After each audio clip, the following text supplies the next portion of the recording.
bandiraɓe tedduɓe musidɓe sehilaɓe dingiral jamma bela hetto bela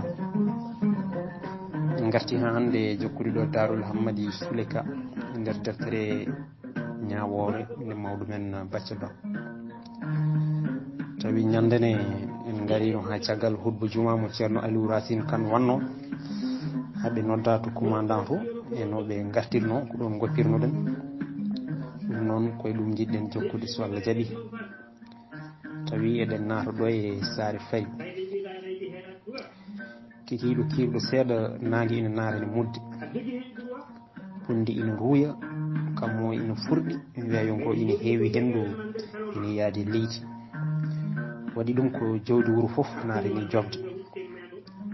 baali bey kañum e nayi fof ina garta ina mbaɗa cefe cefe ina naata wuro aynaɓe ina ndewi hen goto e mabɓe fof ina sogga jawdi mum ina fatiri ɗum galle mumen ina jeeya e mabɓe Hammadi Souleyka Saare Fari noon ina wowri ko wayni kala kihiɗe yimɓeɓe ko joom jawdi en ina famɗi e mabɓe mo ala hay sinno ko mbeyon walla mbalon seeɗa ko noonne kadi ɓe mbayi yaajede to banggue leydi waalo te leydi mabɓe ko ɓaleeru pour moƴƴiri ala moɓe potata hewde gawri ɓe jogui kadi paale pooɗe ɗe ganduɗa eɓe ndema toon makka patas ñebbe feela jayeje e ko nandi hen laatima Saare Farinaɓe kadi ko remoɓe jeeri karpat eɓe mbawi hewde ndemiri e poɗɗe nebam ko kamɓe tan pewnanta ɗum koye mabɓe ɓe keewi hamde ɗum koye poɗɗe ko Allah e mabɓe yidde poɗɗe addani toro wiyede toro poɗɗe so ɓe ndemi jeeri ɓe daña dane ha keewa ɓe ngaala ɓe mbaɗa jaga e haako ɓe kama hen nebam ɓe talda ñiiri buna ɓe jahade ɓe ƴakka ina wayno wona tan eɓe jaaja to banggue ndemanteri hay ladde mabɓe nde ina wallitiɓe gaynako meeɗa mayde heege walla ɗomka so gaynako ori ñallat ko ñamde ha jofta ledde ɓesnoje ina taari banggueji foof jaaɓi murtode tabɓe e dayri ɗum ɗo wodani aynaɓe to banggue jawdi kala ko taari wuro ngo koko sukki kiɓɓe leɗɗe e huuɗo ciluɗe pattuɗe nammade koyle kala leñol lekki ina tawe toon so neɗɗo yalti wuro ngo fodde taaɓe seeɗa o nottat soynede ko toon woni yaltirde mawɓe suhaɓe foof suhaɓe mbiya min jaltoyi mawɓe mbiya min jeehi dow wuro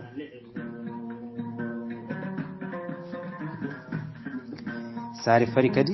waɗɗani no feewi maayo rewo hakkude maggo e maayo ngo ma won tan dawol ɗum ina walliriɓe to banggue cabbude ɓe meeɗa serde e liɗɗi kecci subalɓe ina koɗi e wuro ngo ala ko woni golle mabɓe so wona awo ñande foof koɓe adduɓe liɗɗi ɓe gosto ɗum gawri kosam ñebbe makka e ko nandi hen wona ɓen tan subalɓe woɓɓe jeeyaɓe guure goɗɗe ina mbadda e mabɓe aɗa e wuro ngo kono so yehino ha yilam fuɗɗima ruttade beeli e calli naatani ɓebde yimɓeɓe foof gontat ko awoɓe on saaha ala cuballo torodo pullo cabato baylo ma sakki so gonga Saare Fari ina yaaja ina wiyeni wonde so Fouta wiyeteno ko namodir ko saabu maggo elle nden wuro ngo wurno koye manna e sawa kala ko neɗɗo addi e wuro ngo ina yeeye sodere ha laaɓa Allah foof ko lambarto wuro ngo ina alɗi wuro ngo ina heewi jawdi wuro ngo ina heewi yimɓe so ngo yerondirama e gure cawdiɗo ngo nde ko ɗum rokkingo inde mawde e lollude gila rewo e worgo to banggue worgo ko jolfuɓe gardata e laaɗe salange ummotoɗe hirnangue ɓe gadda baguiji sukaraji biskit maaro nebam diwlin tanggal café warga e ko wona ɗum foof so ɓe koota ɓe cooda gawri nebam sirme fatata ñebbe kañum e ɗacce so tawi koko fahi ɗacce wuro ngo ine andira e wawde e hewde ɓultade eɓe jogui hen guese ha kewi to jeerto ladde nde ina yaaji hen hoore mum goto foof wiyata ko ina amba goɗɗo te tawno ko tubakoɓe coodata ɗacce ɗe te kadi koye coggu moƴƴu ɓe coodata ko ɓuuri hewde yimɓeɓe gonti ɓultotoɓe ɗacce to banggue rewo ko safalɓe gummototo ɓe gadda gueloɗi mabɓe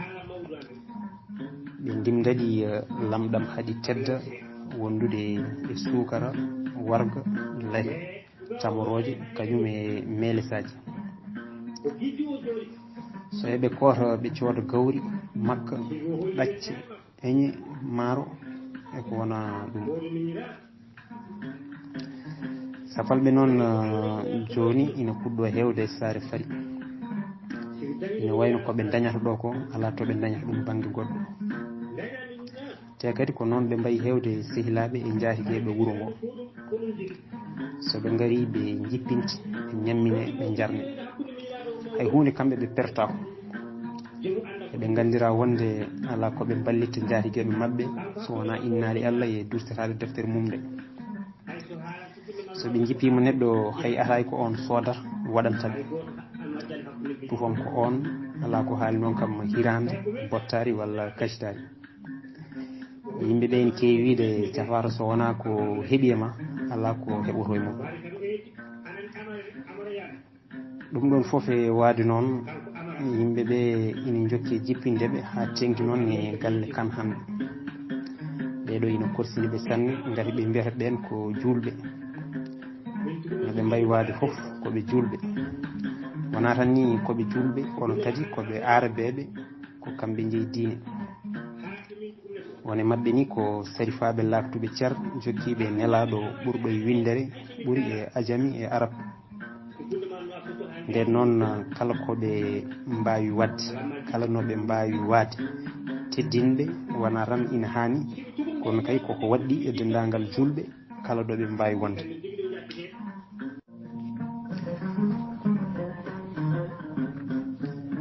Hammadi Soule Ka jofni baali mum o naati galle futuru ina ewne o tawi hakkude galle mabɓe he becc capato mo hewno yiide to galle kaw makko en ha tengti noon e kaw makko Alassane Racine Kane capato wiyete ko Ould Bouna oɗo ina dari ina juula futuro omo foti keɓe wutte gam hoto hendu feññinde hawram makko gati ko belliniɗo tuba makko ene sawdimo no rawandu sawdorto jomum ko dabbo boɗejo coy pamaro cewɗo ko joom waare ranere tal omo yaara hedde duuɓi 50 e ko fayi omo ɓorni wutte danejo omo mogi kaala bakejo so wona guire makko ala ko yaltata yeeso makko Hammadi noon meeɗani yiide yeeso Ould Bouna no woruno ñande foof on ko mugiɗo hay sinno ɓooyi yiidemo to galle kaw makko Alassane ina wayno ma won hande duuɓi Hammadi wawa sifademo ha joni omo andi tan on ko capato boɗejo coyi pamaro gasi holno wayi o anda Hammadi naati suudu mum gam ɓortoyade omo hewno jogade tagga o sindo laaɓi juulayi o wakko sowru ɗum foof so yettima o ittan ɗum ha laaɓa o fayi tarorde o wirti Wuldu Buuna ina hofo peɗel ina hofta omo ŋuña ko Hammadi wawa nande. Wuldu Buuna gasni ñumbade namdi yakkayti Dieynabou o ko Hammidou mum Hammadi jaabi Wuldu Buuna eyyi kay ko kanko a heptinani mum. Wuldu Buuna haalde jaleɗo wallahi hakka woni joni sagata gorko ana wayri ɗo seeɗa hakka ma won duuɓi tati. Darel Moukhtar heeɗani no feewi e ngol lawol.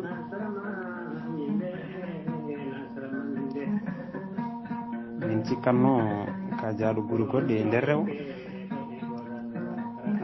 Dieynabou rewo heewani gure no worgo ni ko karawol ɓolal jaarendi meeri ko Sahara tan. ko woni Sahara? Sahara ko nokku mo ala leɗɗe, ala ndiyam, ala keccol, ko nguleykiran e henndu, fundiran e tule jaarendi.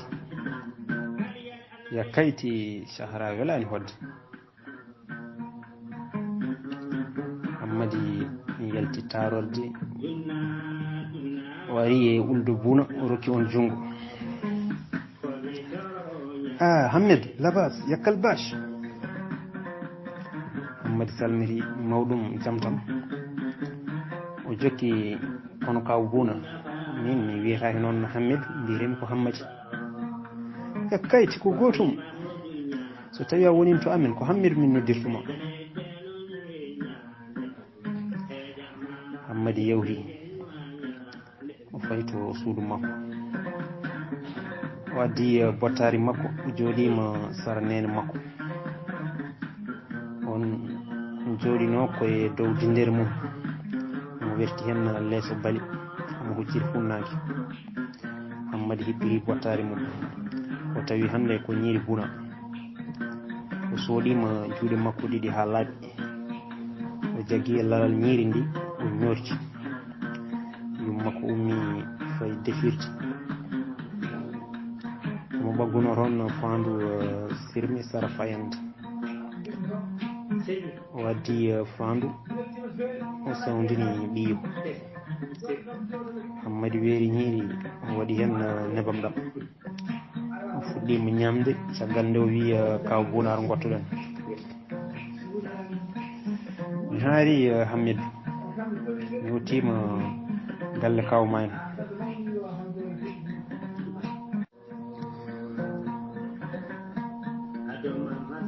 Wuldu Buuna noon ina wowi galle Hammadi no feewi. omo aranno e galle o guila bammo Hammadi no wuuri. ko gonga ko Sehil Alassane Racine no feewi ko ɗum waɗi o jaggiri yummum Hammadi no bañi ko debbo ni. oɗo ala foof ko waɗantamo to banggue teddungal. ko ɗum waɗi o narta e wuuro ngo tawa o ñallanani walla o hiranani Dieynaba Racine Kane. oɗo ala foof o rokkatamo guila e gawri makka ha heeɓi comci ɗi wona wonta joom suudu makko. Wuldu Buuna wi haqqa wallahi Dieynaba ka moƴƴo ka arab ka lobbo kono ma ala. ko Dieynaba Racine waɗanta Wuldu Buuna ko rewɓe Alassane mbaɗantamo feccere mum. ɓen ɗo hirande bottari kaali foof ko ɗon ɓe kaɗata. ko ɗum waɗi kala nde Wuldu Buuna ɓooyi e wuuro ngo koto Dieynaba heewi ñallude walla hirde. hen sahaji lamɗam makko ine leela jarde o ɗaccira kedde ɗe e Dieynaba. so yeehi o moftanamo kalis makko walla so tawi ko barje o tawɗo ɗon gawri walla makka. hen sahaji o yewtat gure goɗɗe omo ɗacciri Dieynaba lamɗam kewɗam. kala cohluɗo lamɗam e leegal arɗo ar koto makko. yimɓeɓe mbatti tojirdemo juula lamɗam. Wuldu Buuna noon ko kewɗo koyɗe e leegal arɗo en. yimɓeɓe ene kawa no feewi ha tengti noon e Hammadi. oɗo ina hawa hol sababu Wuldu Buuna jippoyta ko to koreji mum safalɓe wonɓe to leyɗe biyeteɗe hormankoɓe e tagankoɓe. ɗeɗo leyɗe ɗiɗi ko safalɓe koɗi toon. kono hammadi meeɗa yiide capato boɗejo jippoyi toon ma raw nden safal ɓe ina ceerti ngari safal ɓe wonɓe toon ɓe ko ɓaleɓe no makko ni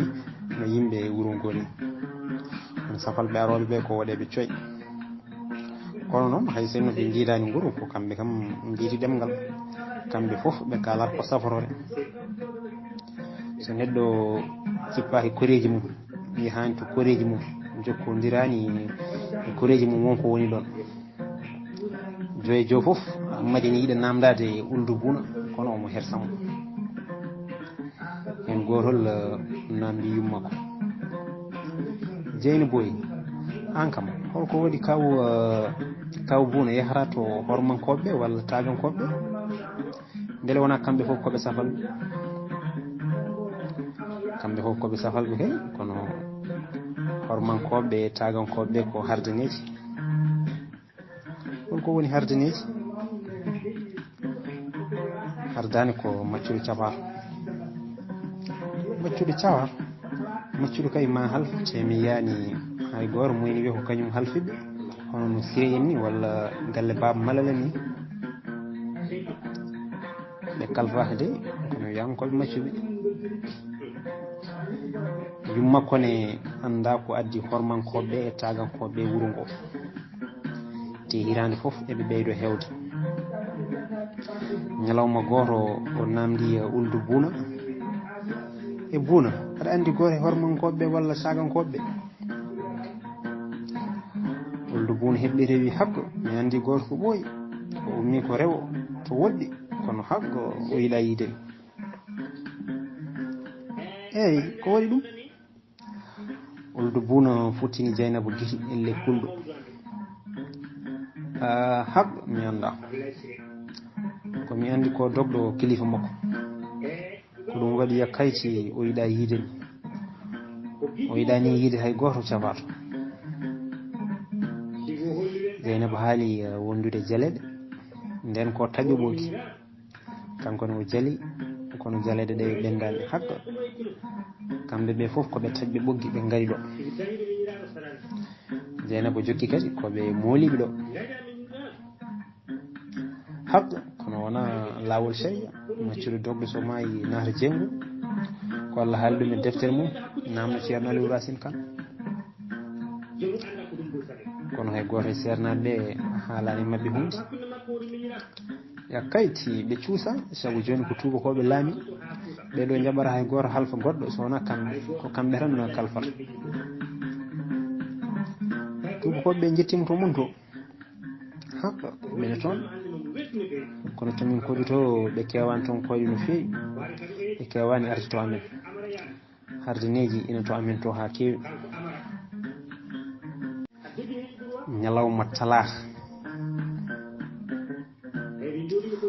uldu buna jofti galle jaatigui mum Alassane Racine o tawi on ina jooɗi ina fadimo jamma fuɗɗima jenggude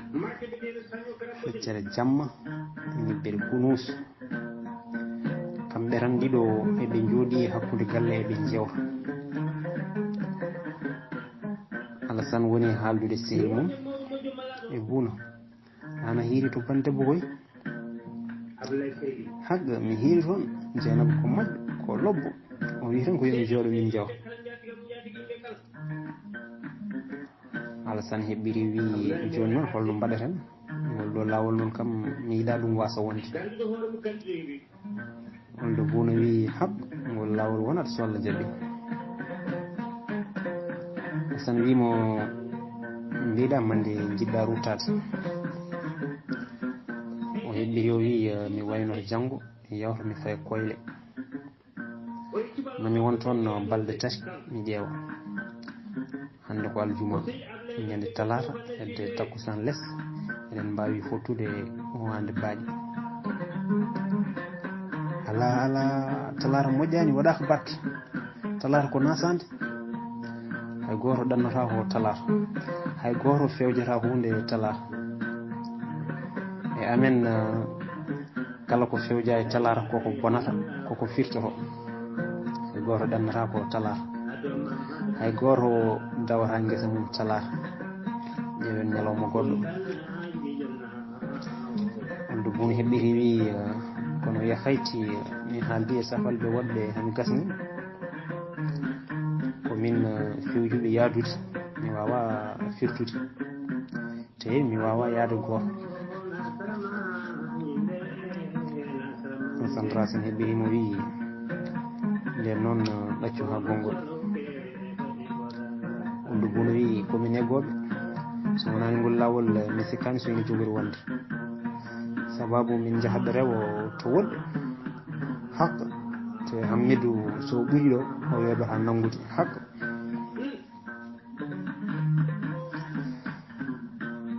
Alassane Racine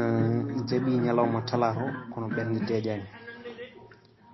o jaaɓi yeyde baadi ko Oumou Bouna o nawamo waɗamo hardame waɗamo maccuɗo o felliti hay goto wawa haytindemo kono talata ina ñawi ɓernde makko kanko foof e wonde ceerno Alassane Racine suusa talata kay hay goto suusa wona human binni wona lamɗo wona lamnaɗo Alassane Racine kan ina siftoro haalullaji kewɗi patuɗi e talata ina jeeya hen haalatani ko goto salinoɗo hormade talata on ko ceerno mawɗo wonno o wi ɗum ko bida ɗum ko bida bonɗo Allah yiɗa bida annabi yiɗa bida te bida sa nangi ɗum tan nanguma ñalawma goto talata ceerno Alpha Himo kan dawi o dawdi e ɓiyiiko e mbaadi ko gese o wi yimɓeɓe paamani ko kanko goto faami no hanki e mum ni ceerno wi kañum hay hunde wawa haddemo remoyde gesa makko huɗo ina heewi te o wawa jooɗade omo hucciri e gesa makko ina sooya tawa ko bida tan waɗi ɗum nden arɗo nani ɗum neeli e makko on wimo oto endu ko endetake ceerno Sali o wi ɗum ko bida Allah yiɗa bida annabi yiɗa bida yaaji e wuuro ngo wonde ceerno Alpha Himo kan ko dawowo jammal ñande talata ina dawda e almuɓe mum jinnaɓe almuɓe nanirani ɗum jaam kamɓe foof ɓe garani ɓiɓɓe mabɓe ɓe mbi wona ɓiɓɓe mabɓe taƴata nde ɗo hadde almuɓe makko kooti galleji mumen ha heddiran ɓi ko goto e baadi o mo ganduɗa bamum wurano nde wiyatata omo dawa joom suudu makko e bandi ko debbo kaldi e makko kono o jaɓani notadeɓe o wiɓe onon mata on kulani Allah mata on ganda neɗɗo wawa dogde koddiɗo joom suudu makko wimo mata yejjiti ko Seykou Oumar haalno e bida ceerno wi holko wino Seykou Oumar wino so neɗɗo diidi diidol mum wi kala taaɓiɗo ngol mayat taarugol mbiya ko fenade ceerno heɓɓiri wi holno mbirta hunde ko fenade tawa wawa tabirinde nden fenade sa taarimo diidol ngol kay a wawa wiide ko fenade bani ko debbo wajimo ina garta foof ko woɗɗitade ɓuuri ceerno heɓɓiri wi anne so tawi jiɗɗa ko yo tohoran wasa dawdudemo o jooɗo min dey mi wawnani hay goto min alamo kulmi so wona Allah e nulaɗo mum bani mo debbo wi ala min kay mi rentinte tan bani ko debbo ina haala guite ina ngalno gonɗi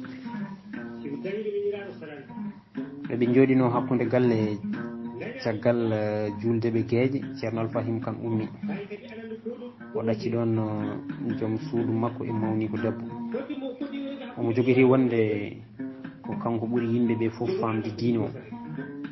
kanko ɓuuri hulde Allah omo fiiɓi wonde ala ko bonni diine fuutankoɓe so wona ɗi bidaji e aadaji ɗi daraki hay nokku ñalawmaji ɗi foof poti ɗo Allah ñalawma bonata ko yimɓeɓe goni bonɓe bonnoɓe ko kamɓe goni ɓe paamani diine Allah kadi ɓe jaɓata famminede kono maw holluɓe wonde ko ɓuuri hewde koɓe goni e dow mum ko wona diine ko bida ko aada koko fuɗɗa caggal nelaɗo weeti talata ceerno Alfahima dawi wondude e ɓiyum e baɗum o ardima ɓe ndewi caggal makko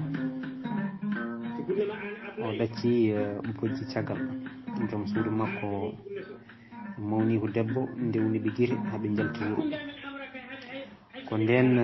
yimɓe mbayri yiide ceerno kañum e nande ɗum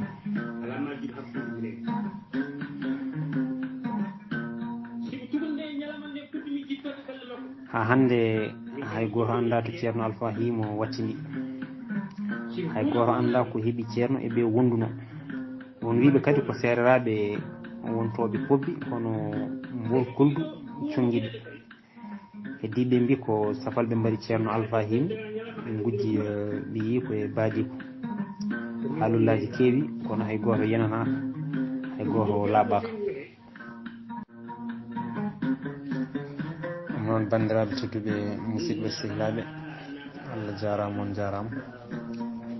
katten hañen wonde so Allah jaaɓi